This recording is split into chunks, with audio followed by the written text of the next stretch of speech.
man. Okay, this video, I can make videos all day long. There's been so many things that's happened in my life that I could just make videos after videos after videos. So I'm appreciative of everybody who supported me. Really love y'all. You got me right here. You know what I'm saying? I love it. And I appreciate everybody who is doing it. And I am constantly trying to upload content. I'm trying to do stuff that's like not many people talk about and not many people like say and things like that. I'm not trying to be boring in a way. And I'm just trying to be different. And then today, as you see, I'm on the go wing. It's much better, much warmer, much easier. Man, they must be cold in that bug. Man. But, I kind of want to talk about something that nobody's ever talked about. I know it's the craziest thing. I want to talk about motorcycle and cheating. I know, it's weird, right? Hear me out before you click off and turn me off or whatever. Hear me out. And this is going to be maybe a little bit controversial, just a little bit.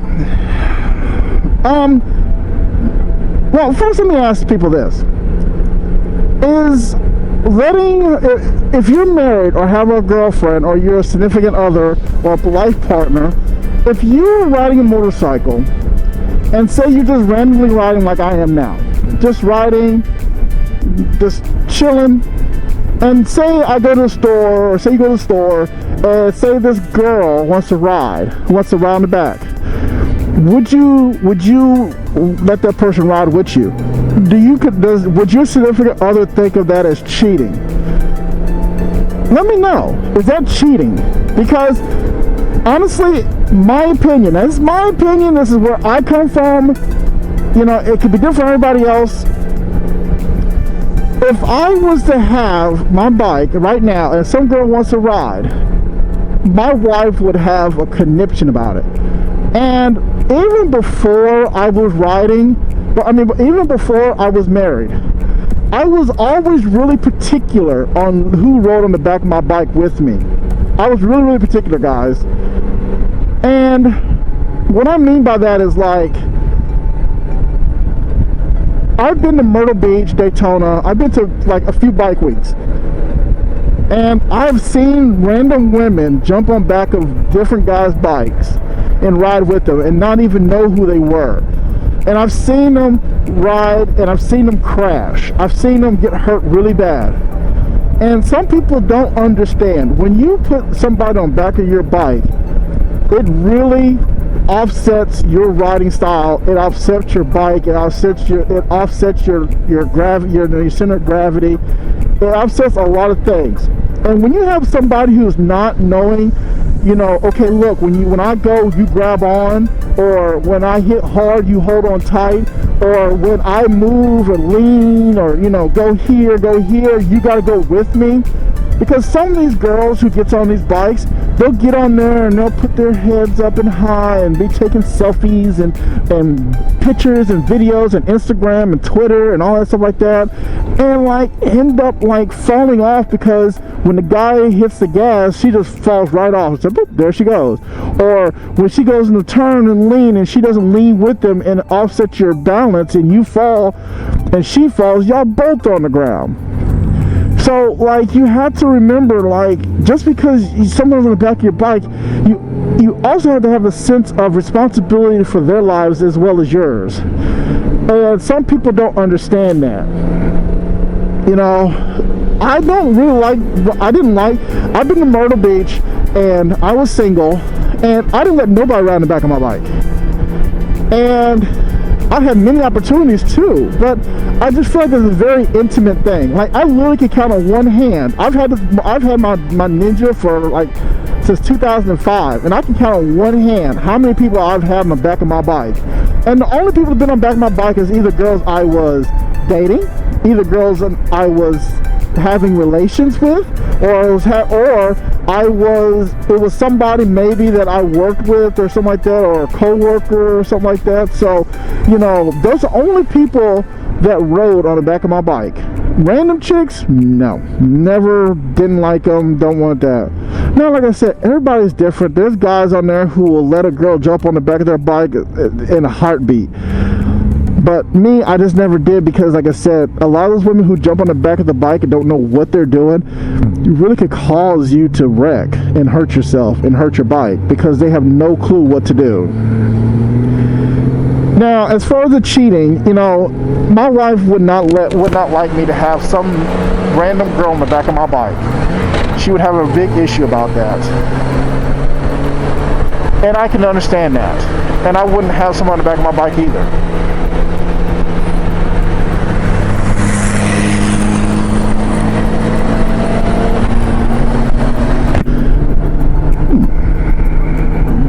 So, yeah, you know, I just wouldn't, like I said, I just wouldn't have some random people back on my bike.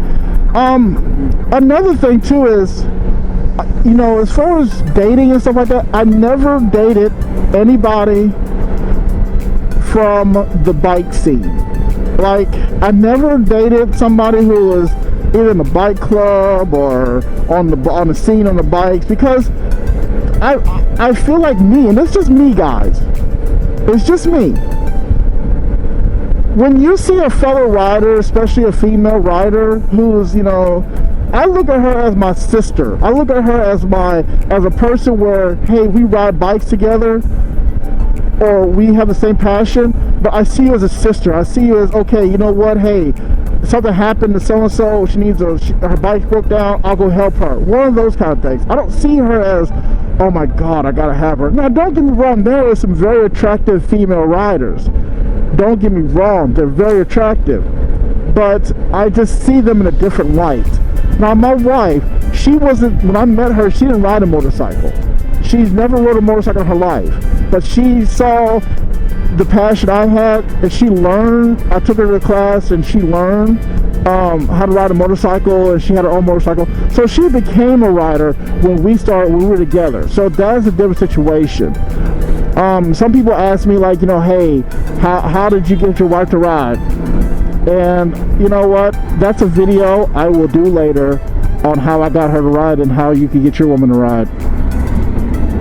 But a lot of times, you know, going to like bike functions and stuff like that, bike club, you know, anniversaries and stuff, it's really not a good idea to mingle, especially like if you're in the clubs.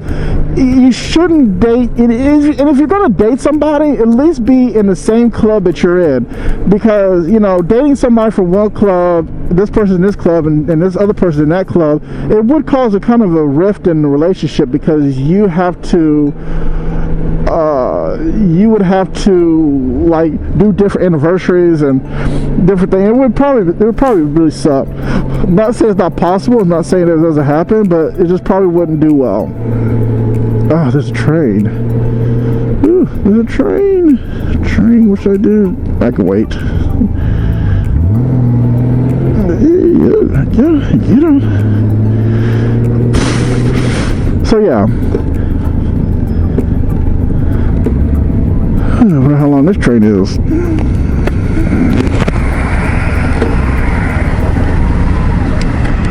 Yeah, so I mean, like, you have to just understand, you know, and dating and like cheating, as far as like, you know, as far as riding and stuff like that, you know, you just got to be careful.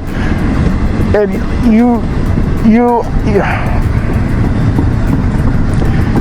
yeah, and cheating is dangerous, and people who ride are dangerous. Like, let me tell you a quick story. I had a friend, okay? His name was Pat, and he had this girl that they weren't dating. They were just kind of like, they just really met and getting to know each other, so they weren't like together as boyfriend girlfriend. But this happened like years ago, and what happened is we had a bike night. It was Thursday bike night, and we were going to Atlanta. So what we do is where we lived at, we meet at a gas station, and we all ride out to Atlanta. So she was on the back of his bike. He was riding a Gixxer 600. And he's one of the type of people, he was really, really reckless. He was young, he was a reckless rider. But on the way up there, it was okay. And then we rode around town, and then we went to a stunt lot, where people do wheelies and tricks and stuff like that. He was doing tricks and wheelies and stuff, but he wasn't doing them that well, and you could tell he was really pushing himself. And the girl was on the side, and I told the girl, I said, look, I have a really bad feeling about something, and I really, I think maybe you should ride with me. And the thing is, I wasn't trying to like get with her. By no means was I trying to get with her. But something in my heart, something told me, look, Jermaine, you need to kind of maybe talk to her and see if you can convince her to ride with you, because you didn't trust this guy's riding style.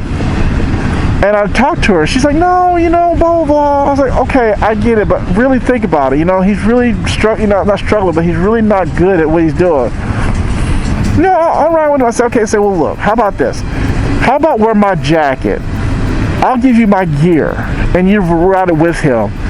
No, I'll be okay. I said, are you sure? She said, yeah, I'll be okay. I was like, okay, I tried. So we were going back, and we were on the highway. We're going back. We get to like halfway there. It was 10 of us. And then like four of the guys just shot off, just gone.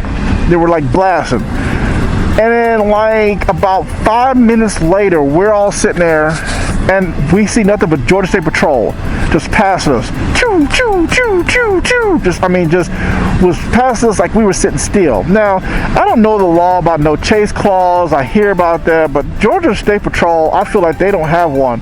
They can chase you from state line to state line. They don't give no craps about what they're coming to get you. So we were riding, and we get back to the gas station, and we're like, okay, where's the other guys? Well, about 5 minutes later, one of the guys comes back in their car. This guy, the police was chasing them. This guy made it all the way home, got his car, and then came back, which I'm glad he did, because they would know he was safe. One guy went all the way down to like the next town over and turned around and came back the other way to act like he was coming from the opposite direction. Cool. And then another guy, he did something, whatever, and he came back. But the one guy who had the girl on the back never came back. And all we knew is that the guys who was racing them, said that they got off at a certain exit. So we went to that exit and then went down the street. We went down the street, and we went down the street, and at this part of the situation, there was nothing but cops. All Georgia State Patrol was there, and it looked like it was a bad accident. So what happened is that when they got off the exit and they were going around a curve, he was going too fast, and he hit a curb, and he got knocked off the bike. They went through some bushes, and they hit a work van. Now, this work van was a very heavy work van, and their bodies hit the work van at 150 miles per hour, and it pushed the van like 3 feet. And then, like, if you looked at the van, open the door, half the van was caved in because their bodies hit so hard. And then the bike went behind the van and went into the storefront of the business. It was like really bad, guys. It was really, really bad. And we got to we were parked across the street. And then when we came across it, the police instantly came over there and saw us. It was like, y'all were racing. I said, no, we weren't. Yeah, I knew y'all were racing, this, that, and the other. I knew you were out there racing. I said, no, we weren't racing. And then the cops started looking at the bikes, trying to see if they recognized the bikes and this, that, and the other. And then they looked at my bike, and my bike on my speedometer said like 200 miles per hour. And they were like, oh, yeah, you were racing. And I was like, why? He's like, yeah, well, you were going probably the 200 miles per hour it says on your bike. And then they cuffed me. They literally told me to put my hands behind my back, and they handcuffed me. Now guys, like I said, I'm gonna keep it real. Like I always say, I'm gonna keep it real. I was like, man, forget y'all. I ain't do nothing. You know what? Take me to jail because I'm innocent and you can kiss my ass. But on the inside, I was like this. On the inside, I was crying. I was like, please, please, please, please, please, please, please, please don't put me in jail. I didn't do it, I swear. I was like literally crying. But on the outside, I was tough. You know, I had to be tough. Man, you know, I was, but on the inside, I was crying, guys. I ain't gonna lie to you. I was crying like a baby. But, because, you know, the thing is it's not only that going to jail I was worried about. I was like, dude, if they thought I was racing, 2 people died. I could have been charged with manslaughter. Because if anybody knows, if you ever race somebody and there's an accident that happened and you were racing that person and if there's a death in that accident, you could be charged with, you know, with the manslaughter charge and go to jail for a very long time. And I was not facing 1 but 2. I was like, man. But they couldn't prove it was me, of course, because I actually didn't do it. And they took me off they took me out of the handcuffs there, and I was free to go home. Well, I decided to go to the girl's funeral. And the parents, you know, they came to me and they said, you know, hey, like they kind of asked what happened too, you know, and I told them.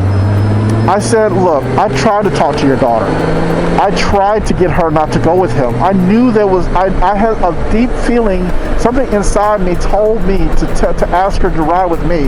And I'm telling you guys, I don't let nobody ride with me. Nobody. But I felt like that, I felt something for me to do that. You know, guys, if you ever have something that is in your heart, or something that you see that might happen and it's really tugging at you, you should go with your instincts. Always go with your instincts. But I was just like, I tried to tell her, I was like, look, I tried to tell her. I even tried to give her my gear, but regardless, the gear wouldn't have helped. You know, going that fast and hitting the van, the gear wouldn't have helped at all. But I really felt like I could have did more. I really felt like there was more I could have done to save that girl's life.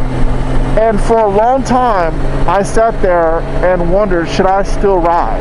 Like, literally, should I still ride? But I had to look at the reality of it is that, you know, the guy who she was riding with, she should have saw that maybe it was dangerous for her to ride, you know, for her to ride with him. And the thing is like, and he wasn't a bad guy. And that's the crazy thing about it. The reason why he was riding the way he was riding was because everybody else was riding like that. People were saying, man, do this. There were people hyping him up.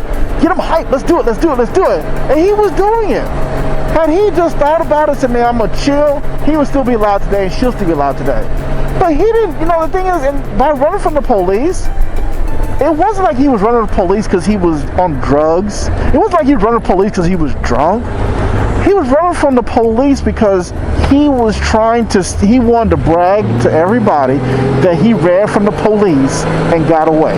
That's the only reason why he ran. There was no other reason for him to run. You know, yeah, you get a ticket, but dude, I would have taken a ticket or even go to jail for a super speeder or whatever than to lose my life to try to get away. Because I'm going to tell y'all this, one thing you can never beat a radio. Never. But, you know, he chose what he chose, but the thing about it is he didn't think about her life. And that's another thing. I'm not saying you should run. You should never run. I'm not going to, you know, give you, you know, advice to do that.